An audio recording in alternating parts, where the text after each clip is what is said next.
Now for this hour, we start with Iran. Tehran's governor says that fuel distribution in Tehran has been temporarily halted after US and Israeli strikes damaged oil depots.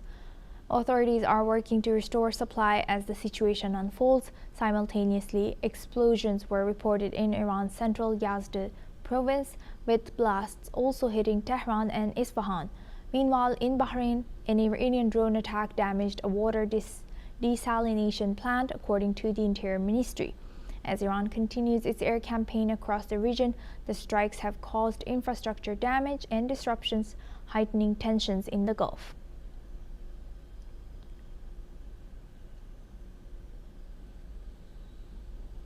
Now we welcome Mr. Sol Sadka. He's a political commentator, joins us live from Tel Aviv.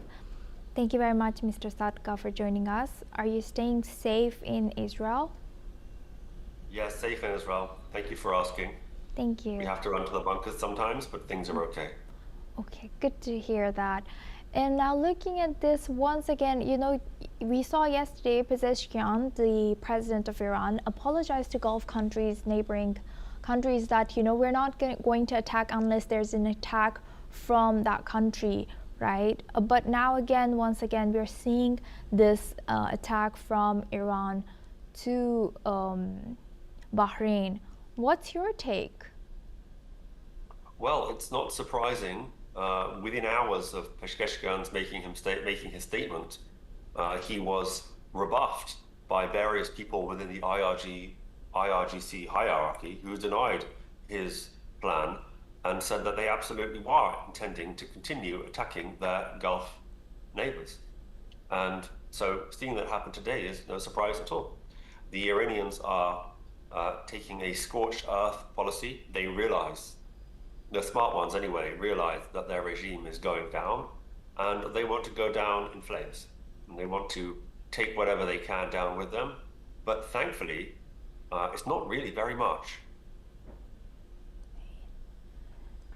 And why do you think that Iran is so emboldened or confident about such move? Do you think they have the capacity to continue to make enemies in the region? They certainly have the capacity to continue to make enemies, although how many more is unclear, since they've made enemies of basically everyone, not to mention the poor citizens of Syria, Iraq, Lebanon, and Yemen, where they have set up proxy armies that have destroyed their societies. But they seem hell-bent on making enemies of everybody, and they are achieving that. However, most likely it won't matter very much because their regime will be gone sooner or later. There's not really any way that it can come back just from the blows it's already taken in the past 8 days.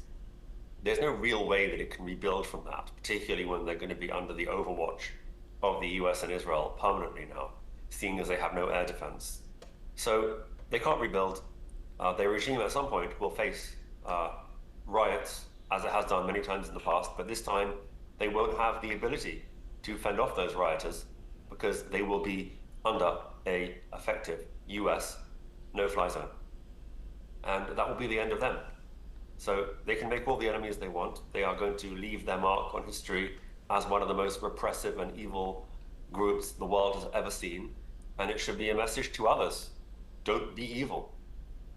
And Mr. Sadka, so now just in few hours, we saw these reports coming in from according to local reports in Iran, that they're almost there to choose the next leader, and then Israel said that they'll be eyeing whoever it is. And what's the situation about the next leader? What do you think?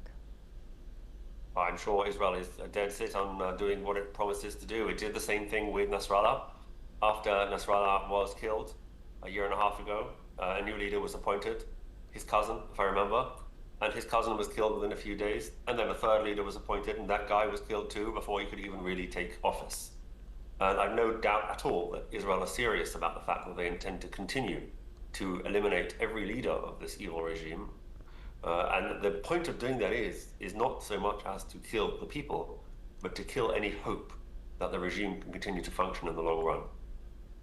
If every leader is under a death notice, waiting for his expiry, it's very hard to make a regime function under those circumstances, and that seems to be Israel's plan.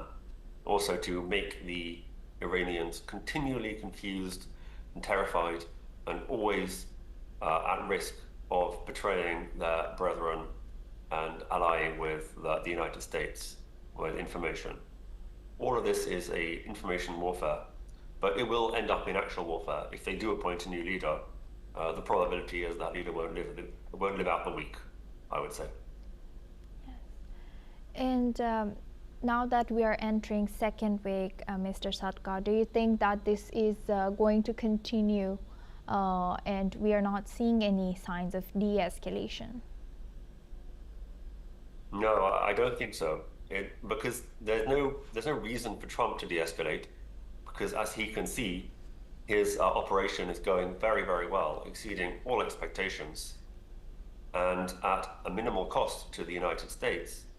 Only it has lost 6 servicemen and a small amount of equipment, a few radars and 3 planes, whereas the Iranian regime has been reduced primarily to rubble. And there's no reason why they would let whatever remains of the Iranian regime live to fight another day.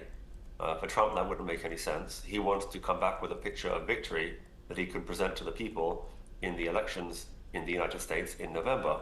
At the same time, the Iranian regime also aren't likely to compromise, and there really is nothing they have to offer. They don't really have anything to offer Trump anyway, so there's really no grounds for any serious negotiations here.